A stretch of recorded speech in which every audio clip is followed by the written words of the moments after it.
ఇప్పటి వరకు మనం కర్మ భక్తి జ్ఞానం గురించి మాట్లాడుకున్నాం. ఇప్పుడు 4వ మార్గం యోగ మార్గం. ఏమండి యోగం అంటే ప్రత్యేకంగా వేరుగా ఉంటుందా, అన్నింటిలో కలిసే ఉంటుందా? అందుకే పరమాత్మ వ్యాస భగవానుడు అర్జున విషాద యోగం మొదలు పెడితే మోక్ష సన్యాస యోగం వరకు అన్ని యోగమే పొమ్మన్నాడు. ఇదొక్కటే యోగం అనకూడదురా అబ్బాయి, అన్నీ యోగమే. యోగం అంటే ఏమిటి? పొందవలసినది పొందుట. యోగం అనగా ఏమి? ఏదైతే పొందవలసింది ఉందో ఆ పొందవలసిన దాన్ని పొందటమే యోగం. ఒక పిల్లవాడికి చిన్నపిల్లలు ఇద్దరు అమ్మాయికి లడ్డూ తినాలనిపించింది. ఇప్పుడు వాళ్ళ అమ్మని లడ్డూ కావాలని అడిగింది. ఇప్పుడు ఇంట్లో లడ్డూ లేదు, ఏం చేయాలి మీరు? ఇప్పుడు సరే ఎక్కడ దొరుకుతుందో ప్రాప్య స్థానం తెలుసుకుని దొరికే చోటుకి తీసుకెళ్ళమని అడిగి అక్కడికి వెళ్ళి ఆవిడ కొనుక్కొచ్చుకోవడమో లేకపోతే వాళ్ళ అమ్మ కొని పెడితే ఈవిడ తినేయడం ఏదో ఒకటి జరగాలి. జరిగింది అనుకోండి, ఈవిడికి సంతృప్తిగా ఉందా లేదా? అంతేగా, అడిగింది దొరికింది తిన్న తర్వాత ఏమైంది? ఇప్పుడు సంతృప్తిగా లభించింది. అదే వాళ్ళ అమ్మ ఏం చేసిందంటే లడ్డు లేదు అని చెప్తే ఇప్పుడు ఏమైంది? సంతృప్తి కాస్త అసంతృప్తి అయిపోయింది. మరి ఇప్పుడు ఇందులో యోగం ఏముందండి? పొందవలసింది పొందితే యోగం అన్నారు కదా మీరు. మరి అప్పుడు లడ్డూకి అన్వయం చేయవచ్చా? లడ్డూ ప్లేస్లో ఏదైనా పెట్టుకోండి, మీ ఇష్టం. లడ్డూ ఉపమానం అన్నమాట. మనం ఏదో పొందాలని మన జీవితంలో ప్రతిదీ ఒకటి అనుకుంటున్నామా లేదా? ఆ నువ్వు అనుకున్నవన్నీ పొందితే యోగమేనా? అందుకని యోగం అనే దానికి రకరకాలైనటువంటి అర్థాలను మనకి మహర్షులు అందించారు. యోగాశ్చిత్త వృత్తి నిరోధక యోగం సమత్వముచ్యతే. ఇలా అనేక రకాలైనటువంటి నిర్వచనాలను భగవద్గీత యోగం అనే దానికి రకరకాలైన నిర్వచనాలు ఇచ్చింది. మానవ జీవితానికి ప్రాథమిక లక్ష్యం బ్రహ్మజ్ఞానం కాబట్టి ఆ బ్రహ్మజ్ఞానాన్ని పొందడానికి చేయబడేటటువంటి ఏ మార్గమైనా సరే అది యోగ మార్గమే అవుతుంది. అంతే.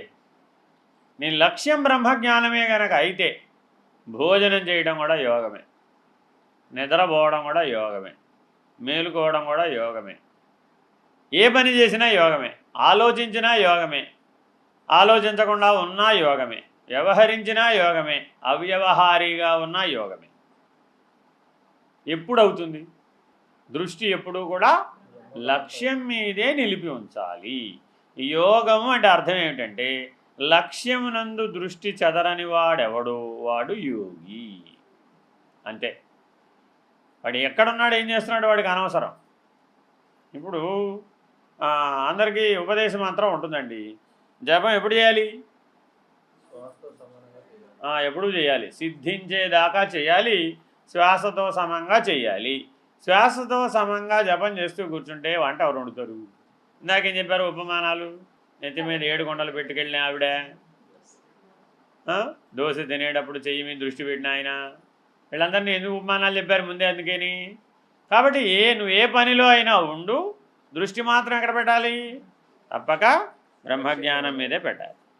ఇప్పుడు అలా లక్ష్యం మీద దృష్టి పెట్టినటువంటి వాడు యోగానుష్ఠానం చేయడానికి ఒక మంత్రయోగమో, ఒక లయయోగమో, లేదా ఒక రాజయోగమో, ఒక హఠయోగమో, ఏ పేరైనా పెట్టుకోండి, యోగ సాంప్రదాయాలు అనేకం.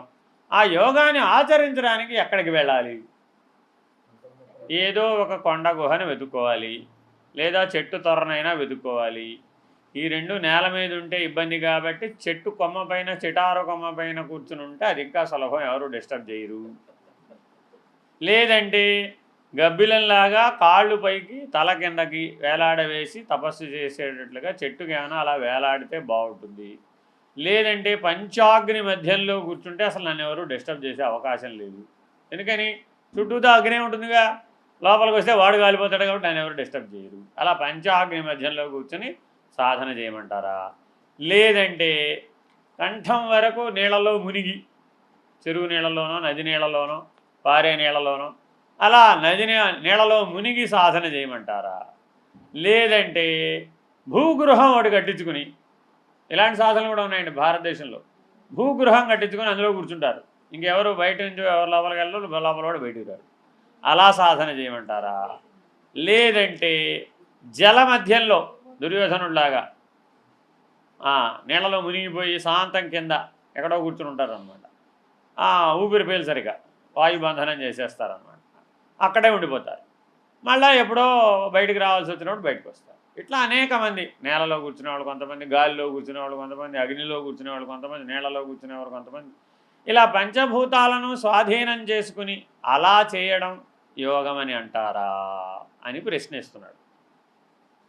అంటే ఆయన ఏమంటున్నారంటే పరమయోగి సచ సుఖీ. పరమ అన్న శబ్దానికి అర్థం ఏమిటంటే ఉత్తమము, దాని అవతల. నువ్వు ఏదైనా ఒకటి చెప్పావనుకోండి, దానికంటే అవతలని చెప్పాలనుకోండి, అప్పుడు ఏం చేయాలి? పరం అనాలి.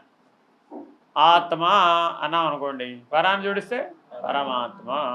బ్రహ్మ అన్నాం అనుకోండి, పరబ్రహ్మ. అర్థమైందండి? ఇలాగా దేనికైనా ఈ పరమును జోడించవచ్చు.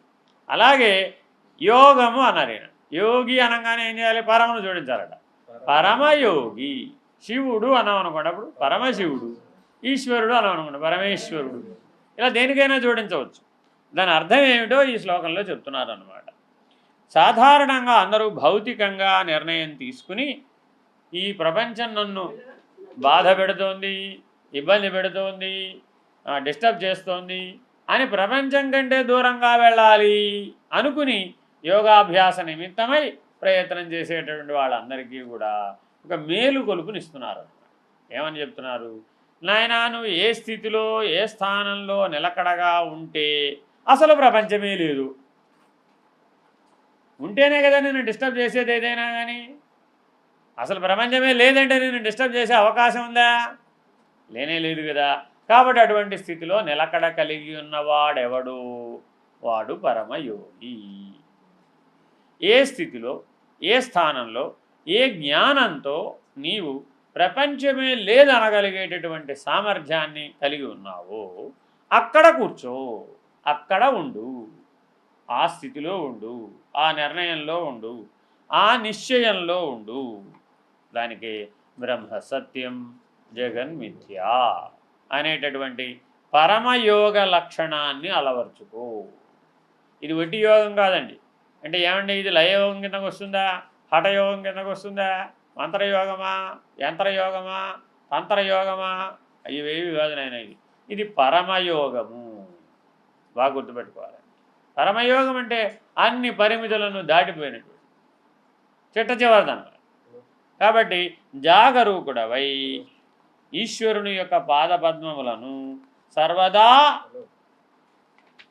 అభేద భావంతో ఆశ్రయించాలి. అప్పుడు మాత్రమే అది పరమయోగం అవుతుంది. నిలిచి ఉండాలట, గుర్తుపెట్టుకోవాలి. అటు ఇటు పరిగెట్టకూడదు. దీనికి ఉదాహరణ చెప్తారు. మనకి చిన్నప్పుడు మా చిన్నప్పుడు, అందరూ నా వయసు కంటే పెద్దవాళ్ళు కూడా ఉన్నారు, మీ చిన్నప్పుడు కరెంట్ లేదు కదా. అప్పుడు అందరూ గూట్లో దీపం పెట్టేవారా లేదా?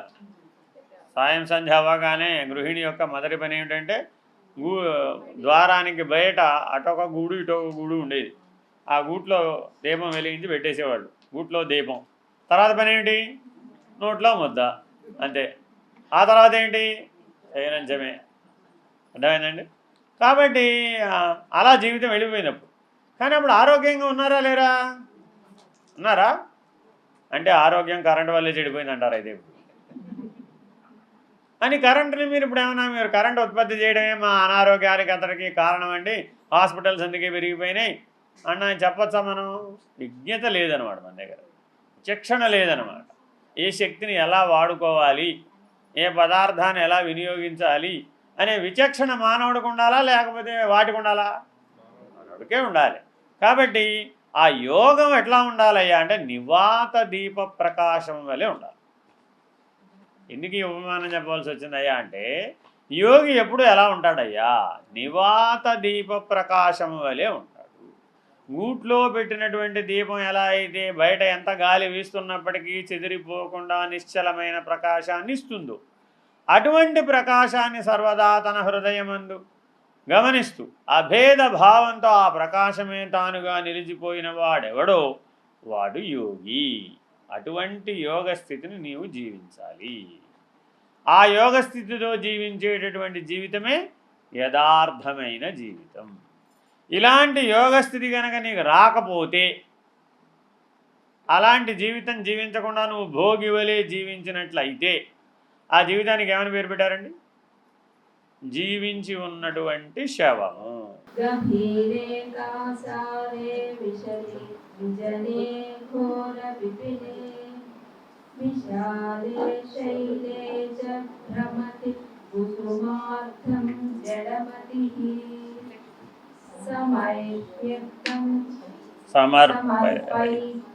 సమర్ప్యైకం చేతస్పరసిజ ముమానాధ భవతే సుఖేనావస్థాతుం జన ఇహ న జానాతి కిమహో.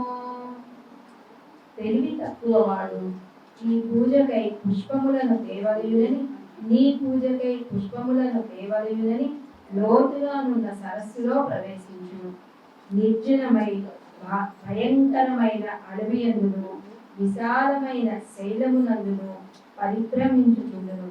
పార్వతీ వల్లభ తన మనస్సు అనేది ఒక్క కమలమును నీకు సమర్పించి సుఖముగా ఉండవచ్చునని కూడా దీనికి తెలియకున్నది కదా. అహో ఏమి అజ్ఞానము. మన గురించి ఇంత బాగా ఎవరు చెప్పలేరండి. ఇంతకంటే బాగా మన గురించి వర్ణించగలిగిన వాళ్ళు అసలు లేనే లేదు. ఏమంటున్నారు? ఇహ న జానాతికి మహో. మనల్ని కూడా మహత్తుతోనే పోల్చాడు. అజ్ఞానంలో కూడా మహత్తేనట మనం. మహా అజ్ఞానం అంటే ఎందుకనిట? ఏది చెయ్యకూడదో అదే చేస్తాడు, ఏది చెయ్యాలో అది చెయ్యడు. మహాజ్ఞాని మహాజ్ఞాని. ఏది చెయ్యాలో అదే చేస్తాడు, ఏది చెయ్యకూడదో అది చెయ్యడు. వాడేవాడు? మహాజ్ఞాని. రివర్స్. ఏది చెయ్యకూడదో అదే చేస్తాడు, ఏది చెయ్యాలో అది చెయ్యడు. వీడేవాడు? మహా అజ్ఞాని. అంతే. ఈ రెండింటినీ ఒకే శ్లోకంలో చెప్తున్నారండి. ఎందుకని అంటున్నాడంటే, భక్తి ఒక్కొక్క చోట కొండొకచో మూఢభక్తిగా మారుతుందనే హెచ్చరిక ఉందండి ఇందులో. జ్ఞానం కూడా మూఢమైన జ్ఞానంగా మారుతుందనే హెచ్చరిక కూడా ఉంది ఇందులో.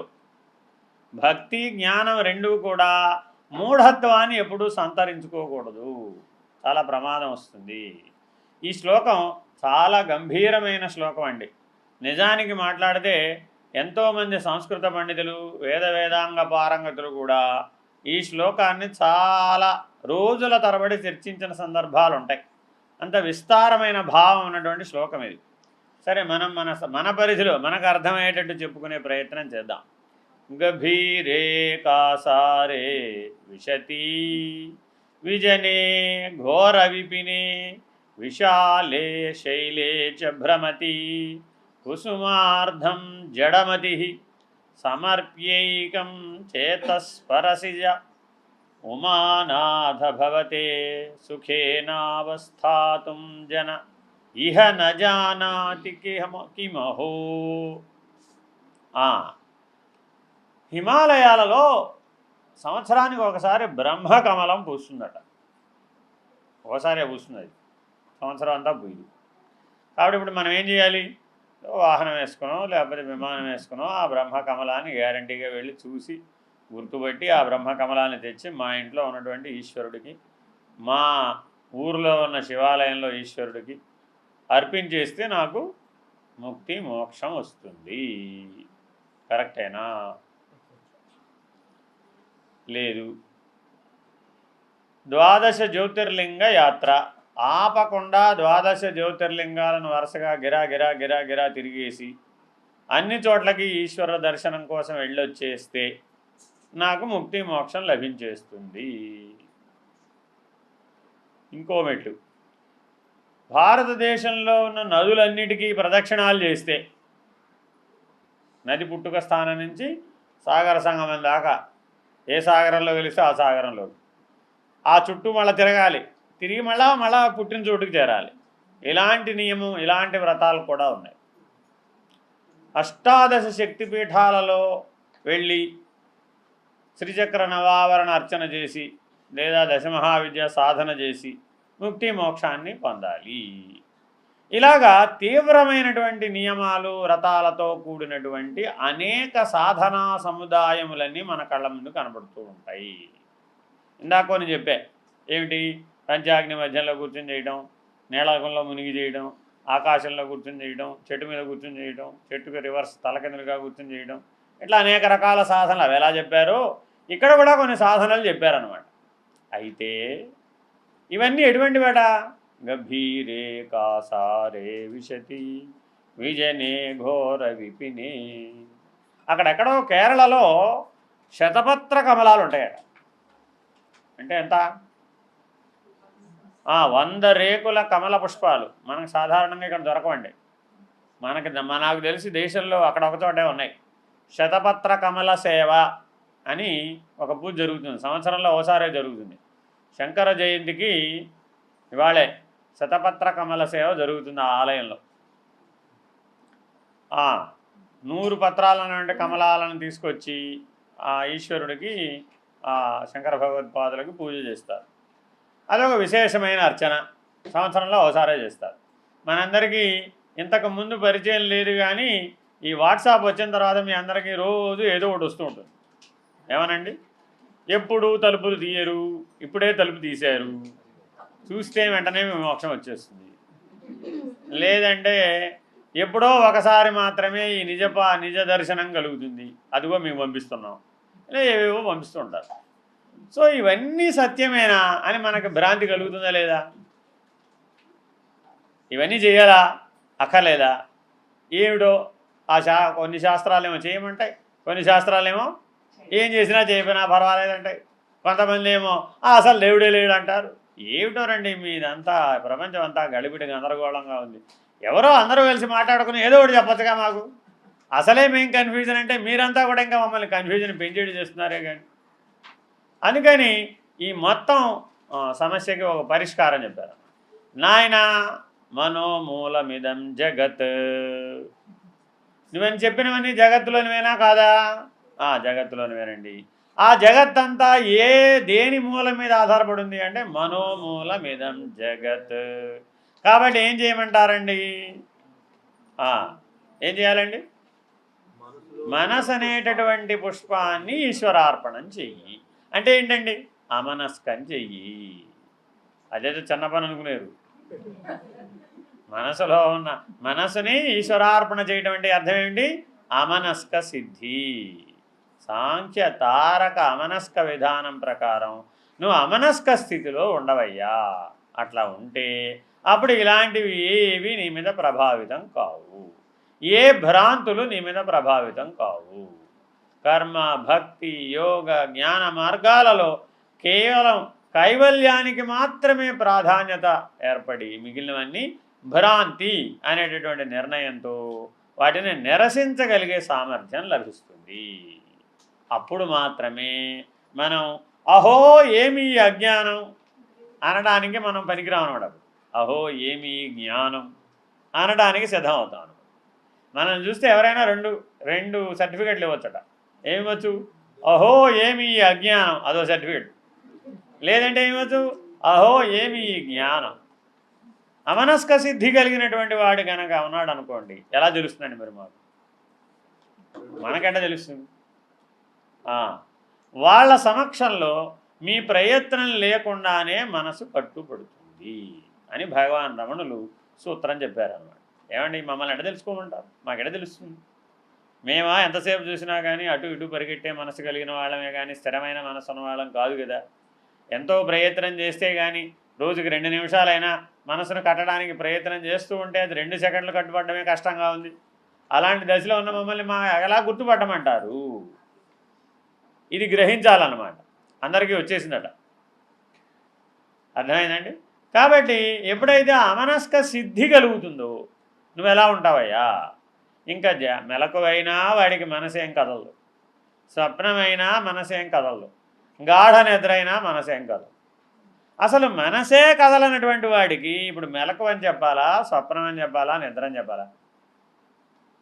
మనసు కదిలితేనే కదా ఈ 3 అవస్థలు. మనసే కదలలేదనుకోండి, అప్పుడు ఈ 3 అవస్థలు ఉన్నాయా? లేవు కదా.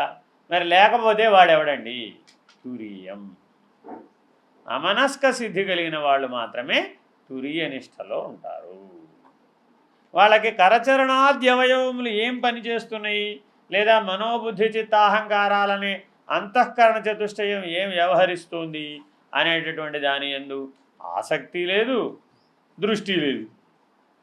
వాటికి ఇది బాహ్య వ్యవహారంలోనూ లేదు, ఆంతరిక వ్యవహారంలోనూ లేదు.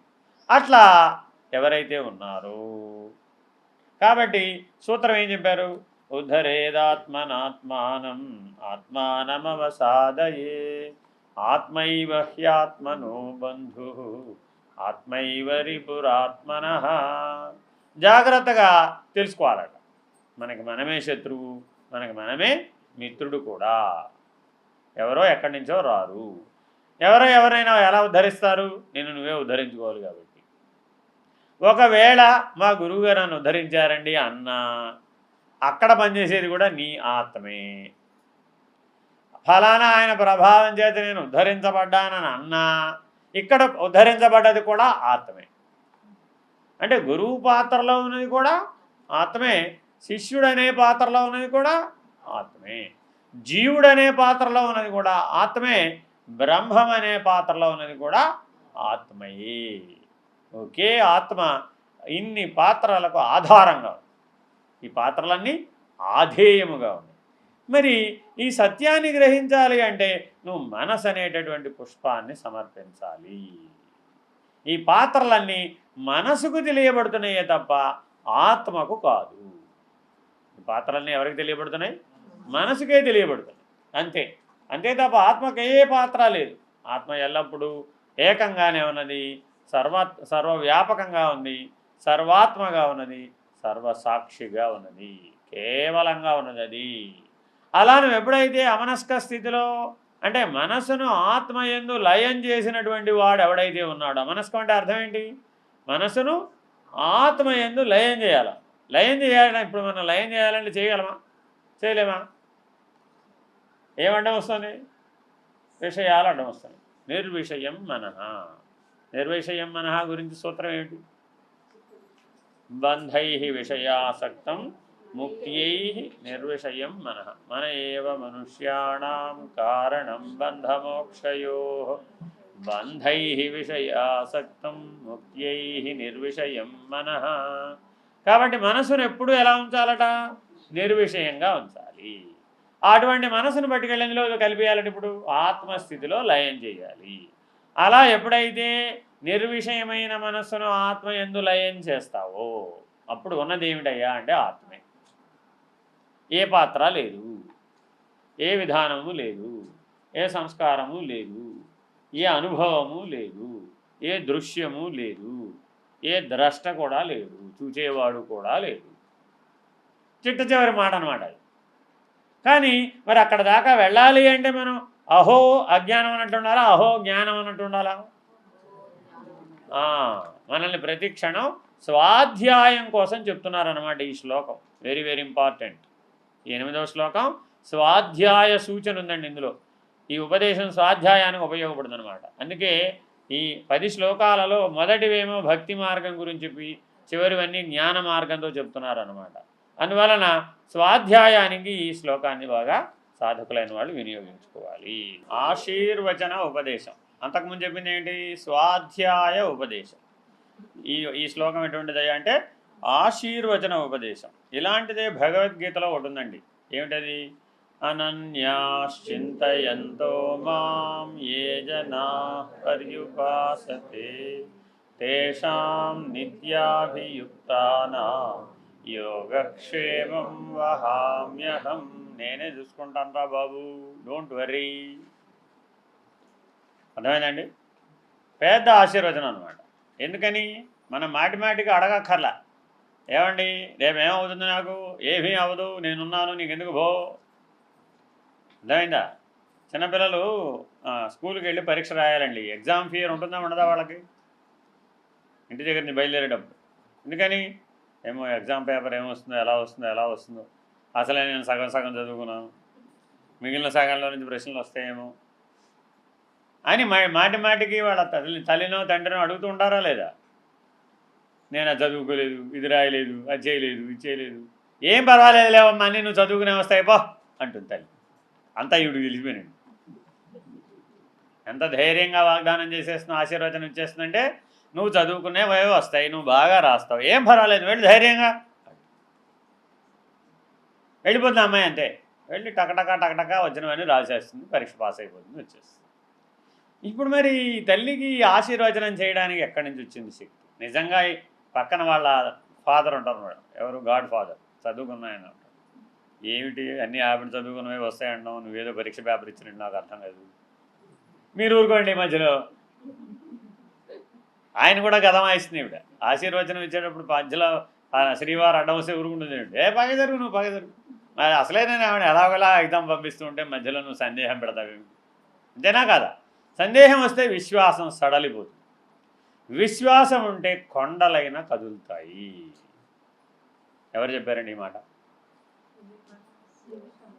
స్వామి వివేకానంద చెప్పారనమాట. మనం గుర్తుంచుకోవాల్సిన అంశం ఏమండి, నా ఎదురుకుండా భవసాగరం కొండంత కనబడుతుంది, నా ఎదురుకుండా సంసార సముద్రం చాలా కనబడుతుంది, ఎలా ఏదమంటారు అని పరమహంసని అడిగారు. ఏమయ్యా సముద్రం ఎంత పెద్దదైతే నీకేమిటి, నావలో ఎక్కువ పోతూ ఉండు, ఎప్పటికప్పటికి ధరిస్తావుగా, నావలోకి నీళ్లు రాకుండా చూసుకో. నీళ్లలో నావ ఉంటే తరిస్తావు కానీ నావలోకి నీళ్ళు వస్తే మునిగిపోతుంది. పరమహంస చెప్పినటువంటి సూత్రం అధ్యయనమా, అర్థమైందండి? ఇదే వివేకానందుని ఏం చెప్పారు అంటే, ఈశ్వరుని యందు గురువు యందు విశ్వాసం ఉంచవయ్యా, కొండల్ని కదలమన్నా కదులుతాయి, ఇవేం పెద్ద విషయం, ఎలాగా అని అడిగారు. ఏమయ్యా, శ్రీరామచంద్రుని యందు విశ్వాసంతో హనుమంతుడు సంజీవని పర్వతాన్నే ఆ చివర హిమాలయాల నుంచి ఈ చివర సేతు అవతల శ్రీలంక దగ్గరికి పట్టుకొచ్చాడు. అక్కడ ఏ బలంతో తెచ్చాడండి? విశ్వాస బలం. కొండలు కదలలేదా? కదిలినాయి. యాక్చువల్గా డాక్టర్ గారు ఏం తెమ్మన్నాడు? 5 మొక్కల పేరు లేవు, ఆ మొక్కల వీకురావయ్యా అన్నాడు. ఈ మొక్కలన్నీ వెతికేపటికి తెల్లవారిపోతుంది.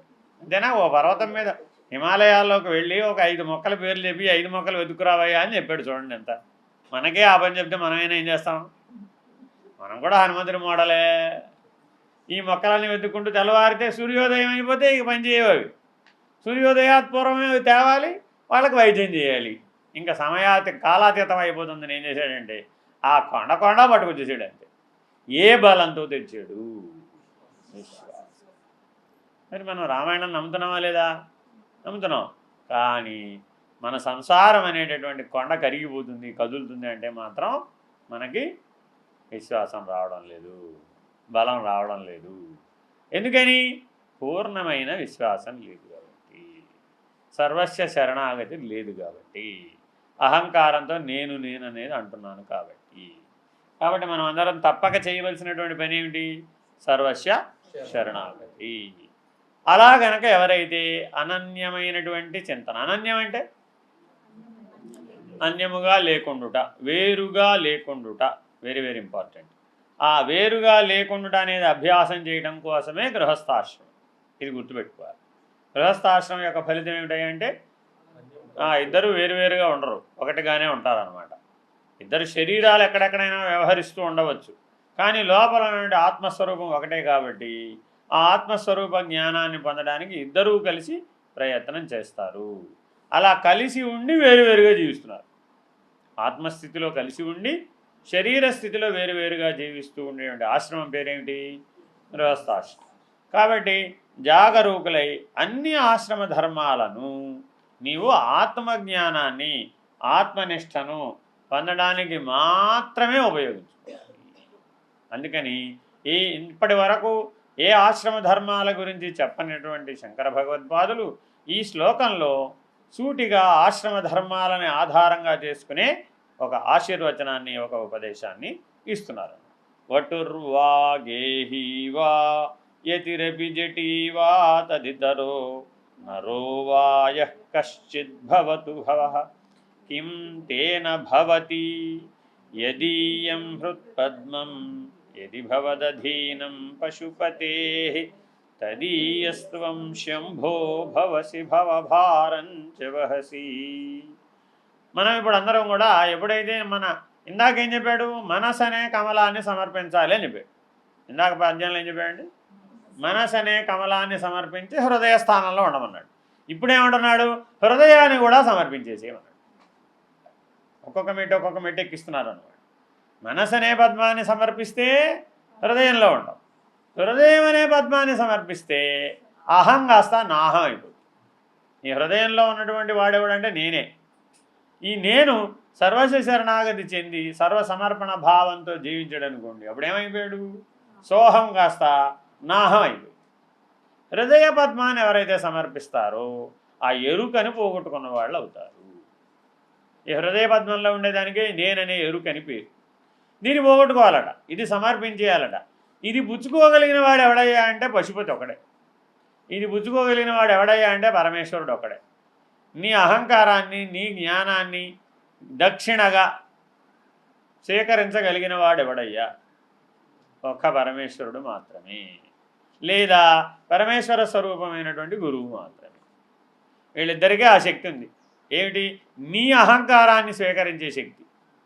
ప్రపంచంలో అన్ని సమస్యలు, అన్ని లక్షణాలు, దుర్లక్షణాలు, అన్ని వ్యవహారాలు, అన్ని గొడవలు అన్నీ కూడా దేనివల్ల వస్తాయి? ప్రపంచ యుద్ధాలు దేనివల్ల వస్తాయి? టీ కప్పులో తుఫాన్లు దేనిలో వస్తాయి? టీ కప్పులో తుఫాన్లు దేనివల్ల వస్తాయి? బీరకాయకి ఫ్రై చేయాలా, కూర చేయాలా? అది టీ కప్పులో తుఫాన్ అనమాట. అది కూడా అహంకారమే, అక్కడ కూడా ప్రాబ్లమే. అర్థమైందండి? అబ్బాయిని అమెరికా పంపాలా, ఆస్ట్రేలియా పంపాలా? ఆఫ్రికా పంపకుండా ఉంటే చాలు. ఇట్లాగా అనేక రకాలైన పరిష్కారాలు మన కళ్ళ ముందు కనబడుతున్నాయి. కానీ ఈ సమస్యలు, పరిష్కారాలు అన్నీ కూడా ఒకే అహంకార ప్రతిబింబాలు. ఇన్ని లేవయ్యా. జగజ్జీవేశ్వర త్రయమంతా అహం యొక్క ప్రతిబింబమే. మలినమైనటువంటి అహంకారం యొక్క ప్రతిబింబమేమో జీవుడు. మలినాహంకారం యొక్క ప్రతిబింబం ఎవరు? జీవుడు. అర్థమైందండి? అహంకారానికి 3 స్థాయిలు ఉన్నాయన్నమాట. శుద్ధోహం, బుద్ధోహం అన్నాడు అనుకోండి, వాడు దైవం. శుద్ధాహంకారం ఎవరు? దైవం. అదే మలినమైన అహంకారం ఎవరంటే జీవుడు. అర్థమైందండి? తామసికమైనటువంటి జడపూరితమైన అహంకారం ఉందనుకోండి, అదేమో ప్రకృతి. అది జగత్. కాబట్టి జగజ్జీవేశ్వర త్రయం అంతా నేననే అహం అనే ప్రాథమిక అహం, మూల అహం, మూలా ప్రకృతి, అఖండ ఎరుక అనే దాని చేతనే ఉంది కదా. ఈ ఒక్కదానిని నీకు ఇచ్చేసాను అనుకోవయ్యా, అప్పుడు నాకు ఇంక గొడవంతా ఉందంటావా? లేదుగా. ఇంతకీ మా మనవరాలని ఐఏఎస్ చేస్తే బాగుంటుందంట, ఐపీఎస్ చేస్తే బాగుంటుందంట. ఆ చివర ఉన్నవాడు ఏ చివరకు వచ్చేసేటప్పుడు అది ఆ చివర బ్రహ్మ దగ్గర మాట్లాడుకుంటున్నాం. ఆలోచన ఎక్కడికి వెళ్ళిపోయింది? ఇప్పుడు ఈ చివర జీవుడి దగ్గరకు వచ్చేసి, ఇలా ఈ జీవుడి దగ్గర నుంచి ఆ బ్రహ్మానికి వెళ్ళడానికి ఎంత సమయం పడుతుందయ్యా? రెప్పపాటే పడుతుంది. మళ్ళీ ఆ బ్రహ్మము నుంచి జీవుడు అవడానికి ఎంత టైం పడుతుందయ్యా? అది రెప్పపాటే పడుతుందయ్యా బాబు. అంతేనా కాదా? కాబట్టి ముక్తికి సమయం ఎంత పడుతుంది? రెప్పపాటే. బంధానికో అది కూడా రెప్పపాటే. మరి బంధమైన ముక్తి అయినా నీ దృష్టిలో ఉంది, ఇప్పుడు సృష్టిలో ఉంది. కాబట్టి ఎప్పుడు ఎలా ఉండాలట? దృష్టిం జ్ఞానమయం కృత్వా పశ్యే బ్రహ్మమయం జగత్. ఈ హృదయ పద్మాన్ని పరమేశ్వరునికి గనక అర్పించేసినట్లయితే, నీ అహంకారాన్ని గనక అర్పించేసినట్లయితే, ఏ రకమైన అవిద్యకు, అజ్ఞానానికి, అహంకారానికి, బంధానికి, శోకానికి, మోహానికి అవకాశం లేనటువంటి స్థితిలో నీవు ముక్త పురుషుడివై జీవిస్తావు.